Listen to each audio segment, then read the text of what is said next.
Masalah sebenarnya adalah cara kita mau belajar dan adaptasi, karena nggak semua kantor itu sama ya. Terus kemudian apa yang kita punya contohnya itu bukan berarti kita lebih superior dari yang lain. Dalam artian ketika kita pindah dari satu kantor ke kantor lain.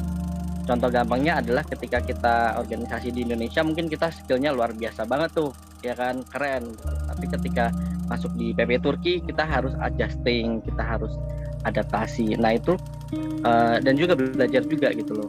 Dan itu yang menurut aku sangat dibutuhkan oleh orang-orang sekarang. Tentunya adalah segimanapun ilmu kamu, pada akhirnya di tahap awal kamu harus belajar untuk adaptasi sebelum mengimplementasikan ilmu kamu. Kayak keren nih di sini gitu, bukan berarti lu keren di tempat lain juga gitu. Jadi kalau misalnya yang ditemuin apa sih, nah sekarang aku kan masih di pekerjaan statusnya karena baru banget pulang kan. Struggle-nya itu mungkin temen ya, kalau masalah CV, masalah cover letter, ya rekomendasi juga udah minta ke dosen, udah dapet gitu.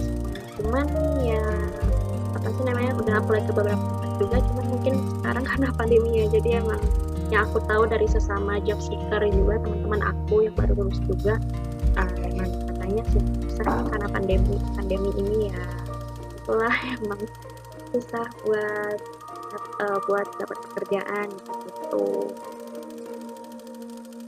Apa saja struggle dalam meniti karir dan apa saja masalah-masalah yang ada di lingkungan pekerjaan? Mungkin aku bakalan jelasin ini lebih spesifiknya struggle aku dalam meniti karir di Turki, karena sekarang aku bekerjanya di Turki ya. Terus juga aku bakalan bagi ke dalam 2 bagian, yaitu sebelum aku mendapatkan pekerjaan atau pas aku lagi cari-cari kerjaan, dan pas aku sudah mendapatkan pekerjaan tersebut. Karena menurutku itu 2 hal yang berbeda ya, struggle-nya dan masalah-masalahnya. Pertama, sebagai seorang asing atau orang asing yang ada di Turki, juga sebagai seorang muslim yang hijabi atau berhijab, cari kerjaan di Turki di bidang edukasi atau ya di bidang edukasi seperti apa yang sedang aku lakukan sekarang itu bisa dibilang gampang-gampang susah ya, karena orang mungkin ngiranya kalau berhijab terus tinggal di negara Turki kerjanya gampang. Memang gampang, tapi kalau di bidang edukasi tuh agak-agak susah, karena kan di semua pendidikan, instansi pendidikan tuh Turki masih kental terhadap pendidikan atau sistem yang sekular ya. Jadi kayak misalnya ada beberapa sekolah yang tidak mau atau mewajibkan seseorang atau gurunya untuk tidak memakai hijab kayak gitu. Meskipun tidak ada aturan tertulis dari pemerintah, tapi masih kental dengan culture yang seperti itu. Jadi dulu pas aku cari-cari kerjaan, aku tuh banyak ditolak karena aku pakai hijab. Terus juga dulu pas udah dapet terus ditawarkan dengan gaji yang sangat fantastis di salah satu sekolah internasional, tapi juga nggak aku ambil karena salah satu persyaratannya harus buka hijab. Itu aja sih, kayak ketika keimanan dan prinsip diuji, itu sih kayak awal mula aku mencari karir di sektor pendidikan di Turki. Itu sih pas awalnya, dan tapi alhamdulillah akhirnya kan dapat sekarang dengan bebas aku bisa pakai hijab aku. Terus juga di sekolah alhamdulillah yang salah satu sekolah terbaik di Turki, terus juga di sektor edukasi yang aku sangat impikan dan inginkan gitu.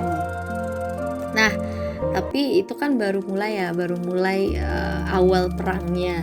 Ketika aku dapat, terus sekarang mulailah struggle atau masalah-masalah yang ada di lingkungan pekerjaan yang real. Sebenarnya lebih ke bukan drama sih ya, aku nggak tahu. Aku tuh sebenarnya belum pernah kerja profesional sama orang Indonesia atau sesama aku sendiri gitu loh. Aku lebih dari dulu kerjanya selalu dengan orang asing, kayak dengan orang Turki, dengan berbagai orang-orang dari berbagai nasionalisme kayak 23 negara. Sekarang aja aku bekerja dengan orang-orang dari 23 negara yang berbeda gitu. Permasalahannya sebenarnya bukan ke drama ya, kayak I'm not into drama. Terus juga di sekolah-sekolah juga enggak masalahnya tuh enggak drama-dramaan gitu sih. Tapi mungkin lebih ke masalah gimana kita sebagai orang asing harus bisa terus menjadi yang terbaik gitu loh. Dalam artian kan aku sekarang Indonesia, yang aku ambil di pundak aku ini, aku tuh bukan aja seorang Intan yang kerja di sekolah ini, tapi aku tuh Intan, guru dari Indonesia yang sedang kerja di sekolah ini gitu loh. Jadi kalau aku melakukan kesalahan tuh, kesalahan yang kecil atau yang besar tuh yang akan dipandang tuh bukan hanya personal pribadi aku Intan, tapi mana tuh Intan si guru dari Indonesia gitu loh.